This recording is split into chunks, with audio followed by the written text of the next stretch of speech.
நிதிஷ்குமார் வெளியிட்ட சாதிவாரி கணக்கெடுப்பு, எதிர்க்கட்சிகள் முகாமில் உற்சாகம். காந்தி ஜெயந்தி நாளில் ஆளும் பாஜகவுக்கு பெரும் அதிர்ச்சி கொடுக்கும் விதமாக சாதிவாரி கணக்கெடுப்பை வெளியிட்டுள்ளார் பீகார் முதலமைச்சர் நிதிஷ்குமார். ஒரு குறிப்பிட்ட சிறு வகுப்பை சார்ந்தவர்கள் அரசியல், அதிகாரம், அரசு பதவி, கல்வி என எல்லா துறைகளையும் தங்களது முழு கட்டுப்பாட்டில் வைத்துக் கொண்டு பெரும்பான்மை சமூக மக்களை தொடர்ந்து ஒடுக்கி வருவதுதான் இந்தியா இதுவரை முன்னேறாமல் இருப்பதற்கு மிக முக்கிய காரணம்.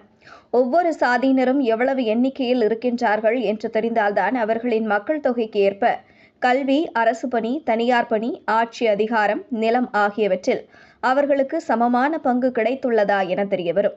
ஆனால் துரதிருஷ்டவசமாக கடந்த பல ஆண்டுகளாக இந்தியா முழுவதும் சாதி வாரியான கணக்கெடுப்புகள் நடத்தப்படவில்லை. கணக்கெடுப்பு நடத்தி வெளியிட்டால் குறைவான எண்ணிக்கையில் இருந்து கொண்டு அதிகமான வாய்ப்புகளை பெற்றுள்ளவர்கள் யார் என்ற உண்மை தெரிந்துவிடும். இந்த நிலையில் இந்தியாவிற்கே